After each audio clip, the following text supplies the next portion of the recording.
Hey Majesties, welcome back to the channel. Thank you so much for returning. We're here again for another quick one, and it's about Donald Trump. Yes, the last time we talked about Donald Trump here was when the whole issue of Ibrahim Traore being invited, and he rejected the invitation, and he gave reasons why he could not attend the inauguration of Donald Trump. And a lot of you understood the game, and that is the joy that I have a community that knows what is going on.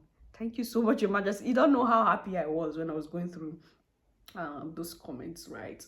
So that was the last time we talked about Donald Trump, and congratulations to you, my American audience. You now have a new president. I hope all is fine with you at your end. I wish you well, my kings and queens, right? So I stumbled upon something, and it's about the interest of the motherland. It was two actually, but I'm going to talk about them one at a time. Now, it's about what is in stake for Africa and Africans in America now that Donald is the president. When you look back into Donald's leadership history and the connection he has with Africa, you just discover that he comes out and tell you his own plainly. He tells you that this is what he's gonna do, and he's gonna do it. That he had never respected Africa or Africans in any way, and that is a typical white man for you. That is how they are. They don't see Africans as even worthy humans, so it's not surprising anyway. When you look at the policies that he had, been signing, put it into law and everything, you just see that there is no interest of the African man in the mind of Donald. And they are not forgetting. They know this. They are not forgetting that it is with the aid of those of African descent that they were able to build an economy. They know these things. They are aware of these things. They did whatever they did, slavery and other things they did after slavery. They did it having it in mind that they need these people to do the hard work for them. I keep telling you here that America was built on the backs of slaves. African slaves and the effort of natives, original natives Americans. That was what America was built on. And to have a president who do not appreciate whatever it is that have a connection to Africa or the original is something that is alarming. Mind you, every man or woman who is a leader has a way of leading. That is a way of Donald's own leadership. And I like him because he's not gonna tell you something like rub your back or pat your head and then go behind to do something. He's gonna tell you to your face, I don't like you. He has said it in different ways. He has said it openly. He don't like Africans, and he's pushing forward with it. And then we have political analysts in Africa who had already analyzed that there is nothing in for Africa under the regime of Donald Trump. And you know the painful thing that I saw some of Nigerians, let me not say, I need to be specific at this point. Nigerians were celebrating the inauguration of Donald Trump. They produced, I don't know if you saw that, there was a little clip that was going viral where Nigerians were celebrating, they were hosting, like they had a party to celebrate Donald's victory to being the president of America. These are the same people that Donald do not value. And these are the same, I don't know what is wrong with us most of the times. Anyways, let's listen to Adamu Garba. I always like how he analyzes things. Let's listen to him, and then we'll pick up some points, one or two from his discussion. That, and of course, the citizenship rights too. I think, to me, this is a gift to third world country, a situation whereby AIDS has stopped. And I like what the vice president said in Davos when he was asked about that. He said, I would rather carry my poverty with dignity, but I will need to discuss with you on equal terms. Let us discuss business. Let us discuss what is in for you, what is in for me. I don't want to sit here you give me aid from the right hand and then you take it by the left, through other, policy adjustments and some misconfigurations that will end up being, in the large extent, right, detrimental to the interests of my country. So I believe stopping foreign aid at this stage is very critical. And I like the fact that his entire focus is going to be on diplomacy with strength. As he said, he's going to focus on energy dominance, which is also very critical to us in Africa, especially in Nigeria, where we play very big in the Gulf of Guinea, right? And if you look at why he has to stay with Egypt and then why he has to stay with Israel and to some degree with Ukraine, is to continue to sustain the engine that protect their energy interests in the Middle East. Because the Middle East now have almost a triangle where you have the HTS, under the control of Turkey, under Muslim Brotherhood, that took over Syria. And then you now have the Saudi Arabia-led conservatives, which has Egypt at its backbone. Then you now have the Israel angle. So all those kind of angles are the angles where he has to play, and that's why for him to weaken the HTS, because I don't believe Trump is in with the game in Syria.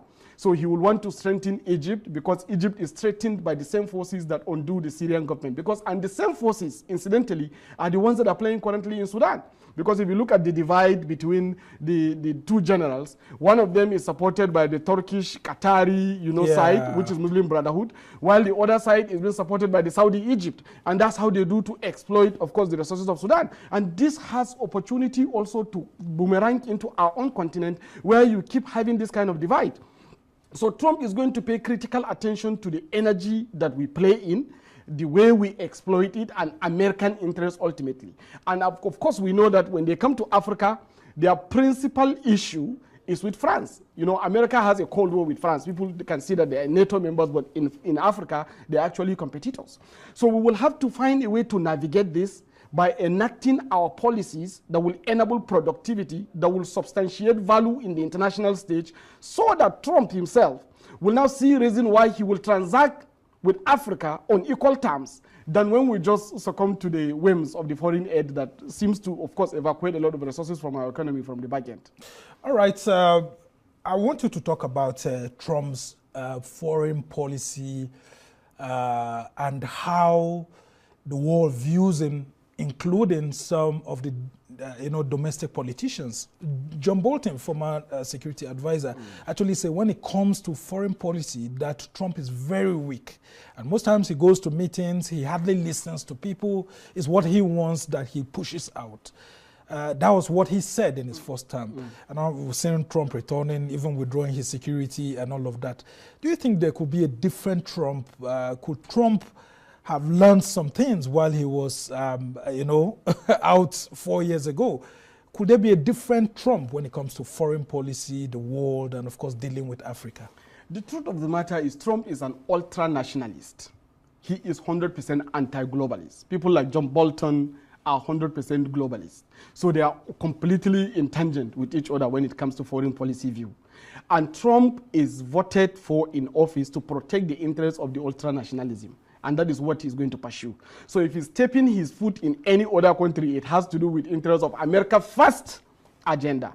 And that's why if you look at the direction of Marco Rubio, immediately he was sworn in. Yeah. The first meeting he had was with the countries within the AUKUS, Australia, New Zealand, Canada, and then to some degree India, to contain China, which is their number one priority.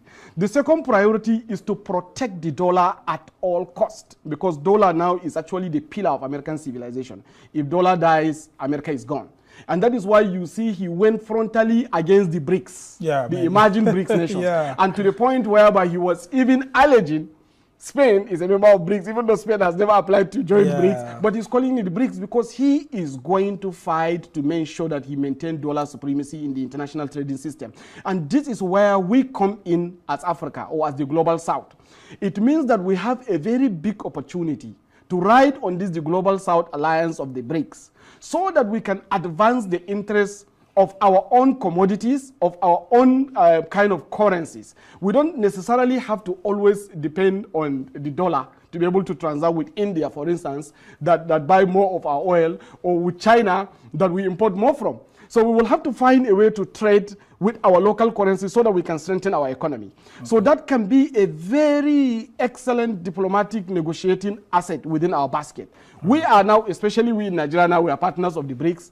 we can advance this alliance. It's a very coherent and responsible strategy to do that. Well, And that we've is become even a the best partner way. nation now, Yes, so- we become a partner nation. So that could help us to always negotiate in defending so many of our interests if they want a compromise, like Egypt did. Egypt joined BRICS. IMF quickly joined to rescue Egypt because they want to make sure that they maintain Egypt within that belt, the largest Arab countries.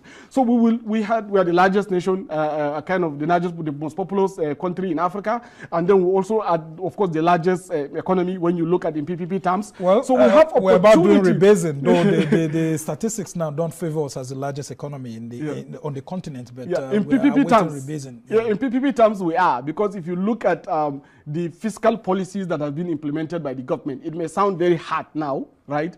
And then, but again, when you look at how it's going, we are now defining ourselves in real terms, not in arbitrary terms, not in heavily kind of inflated, subsidized terms that we used to be. All right, Majesty, that was season analysis, and I believe you picked one or two from that. Now, Donald Trump said that Africans are smart, okay? And to be specific, he said Nigerians are smart, okay? They're smart people.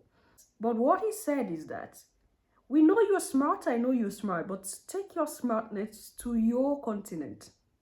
Take your smartness to your country. And that is why he is wiping everybody out. Go back to your homeland, go back to your country. And like I said from the beginning, it's good. He's coming out boldly, telling you to your face. Because at this point, I think that is what we need. When I keep telling you here and other Pan-Africanists keep talking about it, there is no point running away from your home. When we can put heads together to bring something out, the leaders are corrupt. Yes, the world knows African leaders are corrupt. But why is African leaders corrupt? Have we put our heads together to decipher, to know why these leaders are corrupt and the way forward? It's corrupt. There's nothing in this country, nothing anymore. You run away with your family, you go stay in America. And now Donald is telling you, you have to return back. So when you return back, these were my statements some months back. Where you are running to, you think is safer. It was built and developed.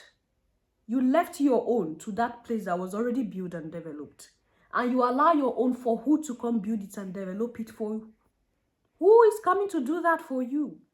So by the time they throw you out from that place, what are you coming for? What are you coming to meet when you have already left your home?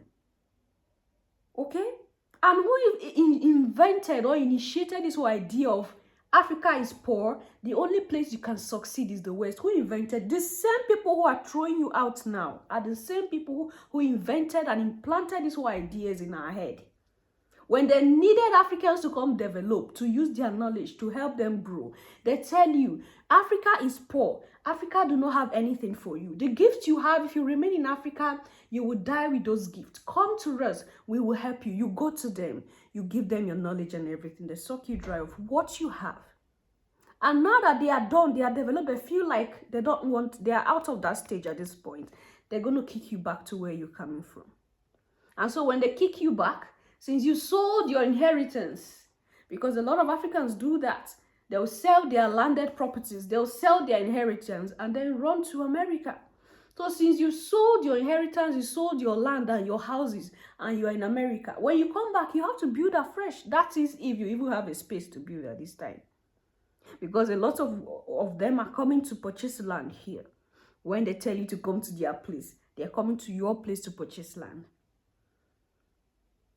The policies that created initially that lured you in and you feel like, oh, you and your families can become citizens. Those policies at this point, they themselves are telling you something is wrong with those policies. They have to revisit it. It's not functional anymore. The route that many people use to migrate to Jakba, according to the native, that's a slang in Nigeria. That's plans they used to aid you to Jakba. Those same plans now, they are coming to tell you that that is not going to work anymore. Why are we saying all these things? Why am I seated here saying all these things? I'm not here to get you angry or anything. What I'm saying is that most of the times we should put our inheritance first, our dignity, who we are. We've been insulted a whole lot. Why? Because of how we approach things. But by the time we begin to see the world in a different light, we will understand better what the world has to offer. I'm going to see you in my next one. Until then, love yourself, love others, stay safe, stay positive, always, Your Majesties. Bye for now.